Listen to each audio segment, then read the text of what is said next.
수천 년의 역사 속에서도 여전히 논쟁이 끊어지지 않는 것 중에 하나가 부활의 논쟁입니다. 고린도전서 15장은 어쩌면 당시의 고린도 교회에 있었던 이 부활의 논쟁을 종식시키기 위한 아주 분명하고도 확고한 부활의 이야기를 다루고 있는 성경이기도 합니다. 당시의 사두개인들은 예수님의 부활이나 사람의 부활을 아예 믿으려 하지 않았고 끊임없는 갈등을 만들어냈지요. 그러나 기독교의 핵심, 또 기독교의 전부는 예수 그리스도가 부활했다고 하는 사실입니다.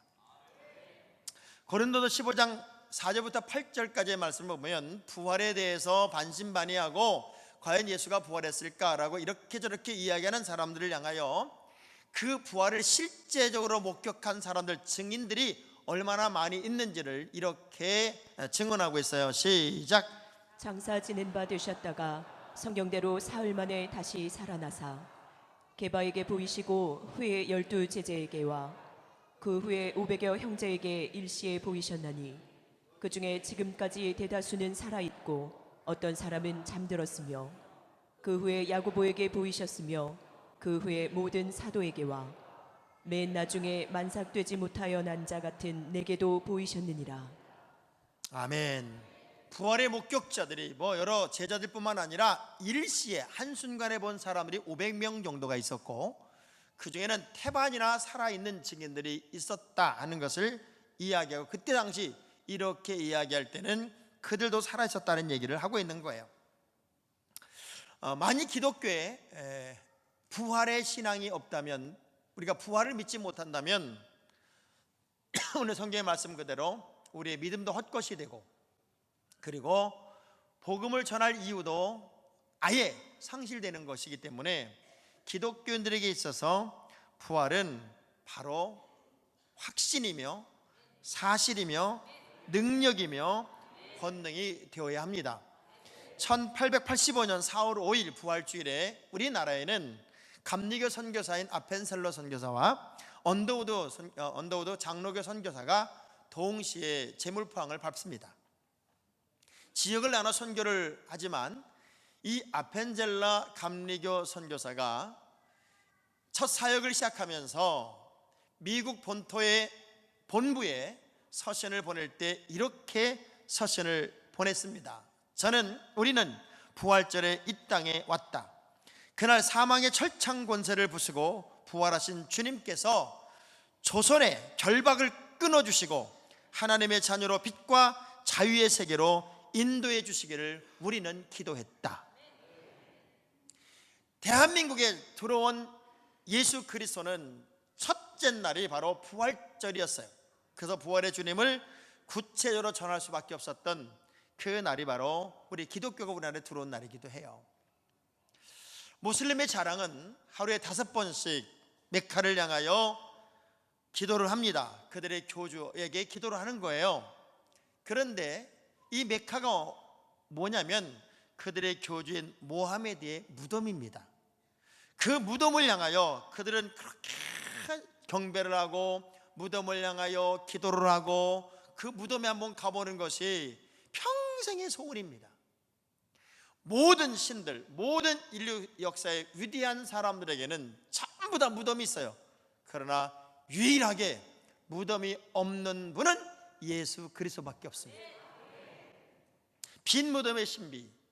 그러나 그 부활의 주님은 온 세상을 살리시고 온 민족을 살리시고 죄인을 구원해내는 능력이 있어요. 그래서 철학자 칼 발트는 이런 얘기를 합니다. 성탄절과 부활절 설교는 짧을수록 좋다. 왜냐하면 분명한 사실을 장황하게 설명할 필요가 없기 때문이다. 제가 오늘 설교를 무지하게 짧게 할지도 모르겠습니다. 왜냐하면 예수님은 부활하셨습니다. 그것은 사실입니다. 이걸 믿으십니까? 이러고 끝나면 되는 거예요. 그렇지만 좀 아쉬운 것 같아서 조금 더 해보려고 합니다. 고린도서 15장 14절의 말씀을 보면 우리가 믿음을 가졌다고 하는 믿음은 어떤 믿음이냐면 부활의 믿음이에요. 부활의 신앙을 가져야 된다는 거예요. 시작. 그리스도께서 만일 다시 살아나지 못하셨으면 우리가 전파하는 것도 헛것이요 또 너희 믿음도 헛것이며 예수 그리스도의 부활의 사실을 믿지 못한다면 믿음도 헛것이고 우리의 전하는 것도 헛것이다, 말짱꽝이다, 그 얘기예요. 그러니까 우리가 부활의 믿음을 갖는다는 것은 전부를 얻고 있다는 거예요. 전부를 갖는다는 겁니다. 그래서 부활이란 단어가 신약 성경에만 204회가 등장을 해요. 바로 오늘은 그 부활의 날을 기념하는 주일날이며, 사람들은 예수를 죽이면 끝이라고 생각을 했어요. 그런데 죽으신 예수 그리스도가 사흘 만에 약속한 그대로, 계시된 그대로, 말씀대로 부활하신 겁니다. 과연 20세기 이렇게 과학이 발전하고 문명이 발전하고 사람들이 많이 배운 이 시대에도 그 부활을 믿으라고, 이 부활을 도저히 믿을 수가 없었던 한 사람은 내가 부활이 사실이 아니란 것을 증명해 보이리라 하고, 영국 저널리스트 프랭크 모리슨이라고 하는 사람은 3년 동안 부활이 사실이 아님을 내가 증명해 보이겠다고 연구를 하기 시작합니다. 그리고 이 사람은 3년 동안 열심히 연습을 하고 조사를 하고 또 연구를 하고 노력을 하고 드디어 결론을 내렸습니다. 예수님의 마지막 행적 7일을 이제 마지막으로 막 연구하고 조사하는 동안에 이 사람이 쓴 책이 누가 이 돌을 옮겼는가라는 책 제목의 글을 썼어요. 부활이 사실이 아니란 것을 증명하기 위해 열심히 연구하고 노력했던 이 사람은 누가 돌을 옮겼는가라는 책에서 이렇게 결론을 내렸습니다. 부활은 인류 역사상 가장 위대하고 확실한 역사적인 사건이다. 나는 부활이 사실이 아님을 설명하기 위해 무던히 노력했지만 부활의 주님을 만나게 되었고 그 앞에 굴복할 수밖에 없었기에 나는 부활이 사실한 사실을 7가지 의미에서 다시 증언하는 글을 쓸 수밖에 없었다는 거예요. 그래서 부활은 사실일 수밖에 없는 7가지를 이 모리슨이 이야기했을 때, 첫째, 안식일을 생명처럼 지키던 유대인들이 부활의 날 주일을 지키게 된 게 너무 신비로웠다. 두 번째, 부활의 소식을 듣고 나서 교회가 탄생했고 교회가 시작이 되었다. 세 번째, 성경의 모든 기록자들은 살아있을 때 기록했기 때문에 사실 확인이 분명할 수 있었다. 네 번째, 엄청난 기독교의 핍박이 있었다. 네로의 핍박, 그리고 전 세계적인 기독교의 핍박이 있었지만 여전히 교회는 살아남고 있지 않는가. 다섯 번째, 마치 예수는 부활한 것이 아니라 시체를 훔쳐갔다고 그랬는데 그 무덤은 병사들이 지키고 있었기 때문에 도둑 맞을 일이 없었다.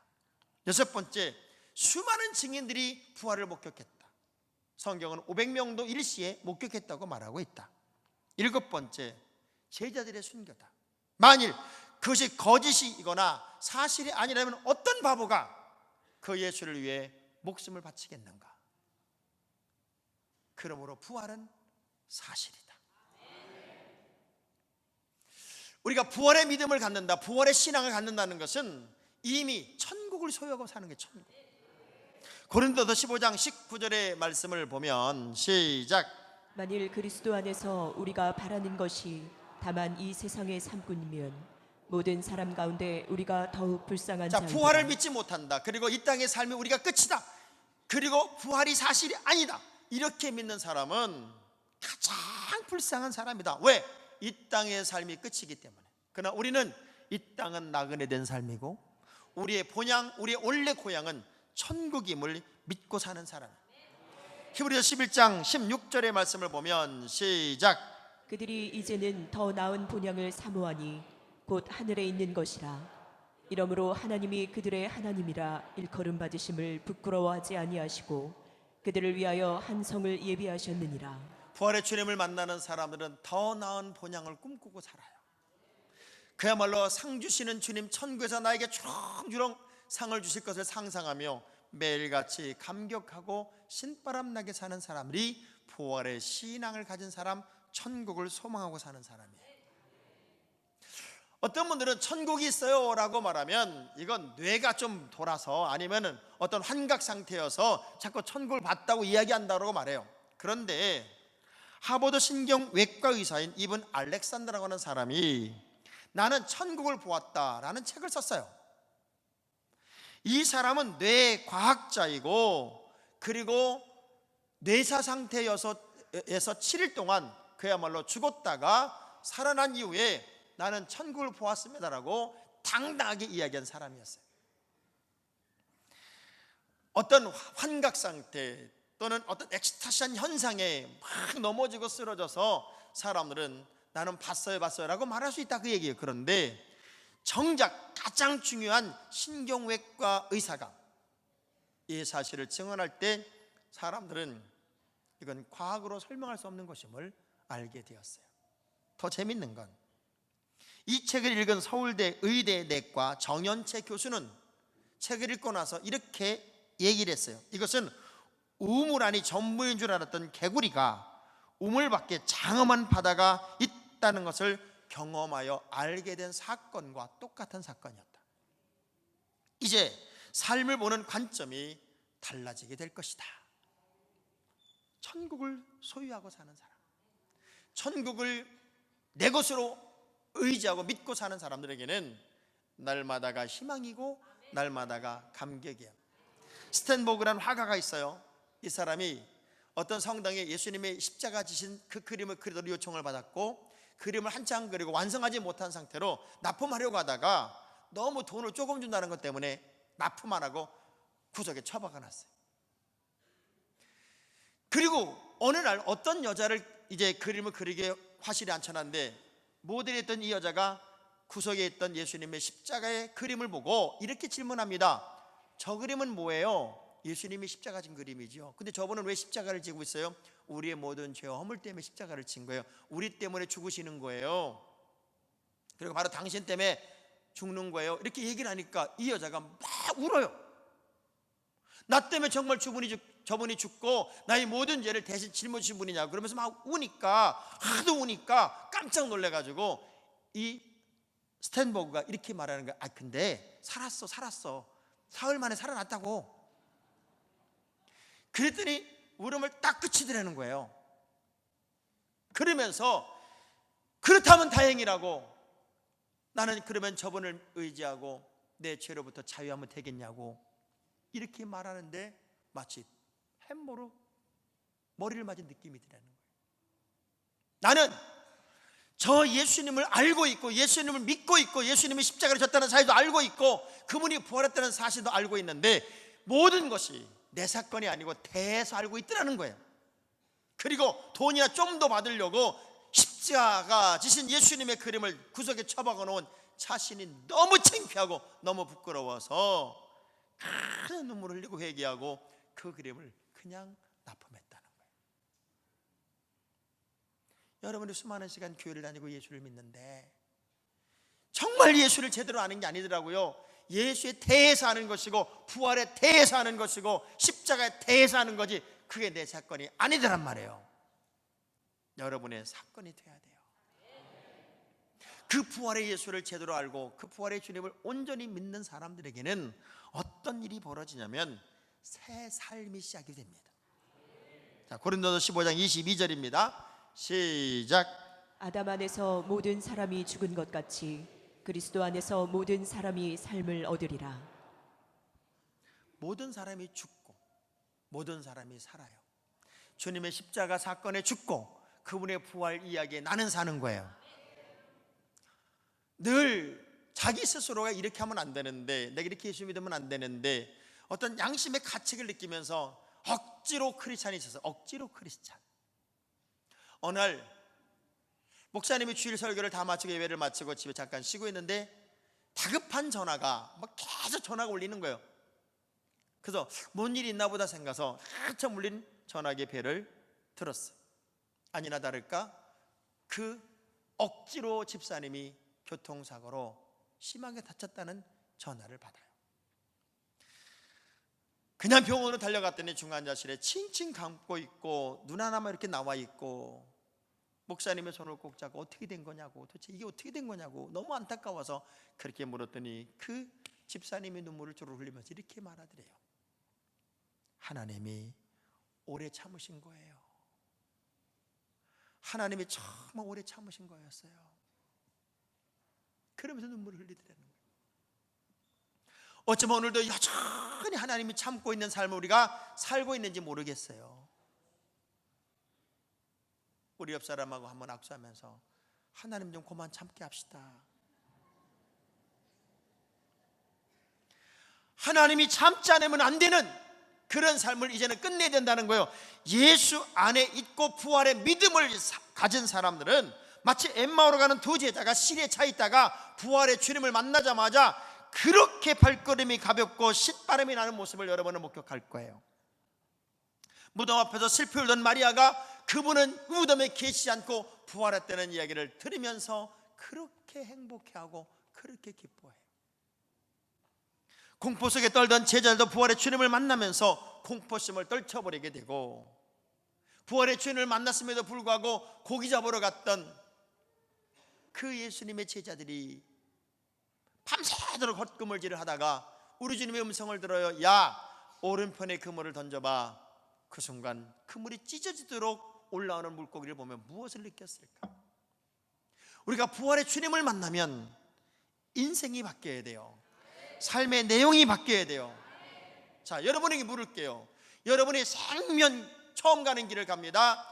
가는 길에 두 사람을 딱 만났어요. 하나는 죽은 사람, 하나는 산 사람을 만났어요. 누구한테 길을 물을까요? 너무 질문이 어렵죠? 죽은 사람을 흔들어 깨우면서 길 가르쳐 달라고 할 바보는 하나도 없어요. 내가 가야 할 길, 알아야 할 길을 물으려면 산 사람에게 물어야죠. 이 인류에, 여러분의 인생에 유일하게 사신 분이 누구냐고요? 부활하신 분이 누구냐고요? 예수밖에 없어요. 그 예수님에게 길을 물어야지요. 그래서 그분은 내가 곧 길이래요. 내가 곧 진리래요. 내가 곧 생명이래요. 그래서 고린도후서 5장 17절의 말씀을 보면 시작. 그런즉 누구든지 그리스도 안에 있으면 새로운 피조물이라. 이전 것은 지나갔으니 보라 새 것이 되었도다. 예수가 해답이고 예수가 정답이고 부활의 주님을 만난 모든 사람들은 새 삶을 사는 거예요. 새로운 소망으로 가는 거예요. 저는 여러분들이 아무리 힘들고 어렵고 지치고 지금이 절망적인 환경이라 할지라도 오늘 부활의 주님과 함께 기독교의 가장 중요한 진리인 부활의 믿음으로 일어서길 바랍니다.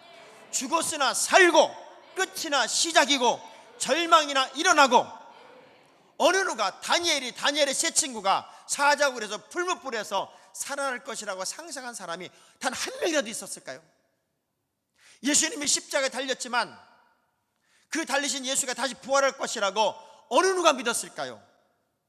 더 놀라운 건 우리가 봄이 되면 겨울에 다 죽은 대지에 이렇게 새싹이 돋고 이렇게 온 대지가 파랗게 싹 틀 것이란 사실을 믿을 수 있는 사람이 누구가 있을까요? 그런데 봄이 되면 다 살아납니다.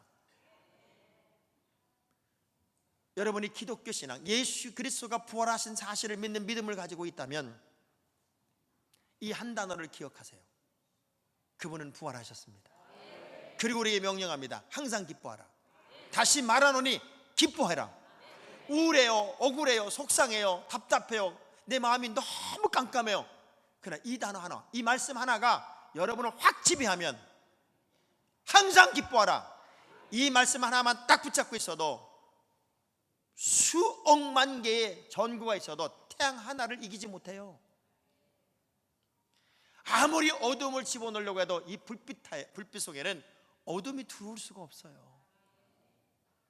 부활의 주님을 믿고 사는 여러분들은 절망할 이유도 없고 좌절할 이유도 없고 낙심할 이유도 없습니다. 부활의 종교가 기독교고 부활의 신앙이 내 신앙이고, 그리고 그 믿음으로 승리의 길을 갈 사람이 바로 저고 여러분이기 때문입니다.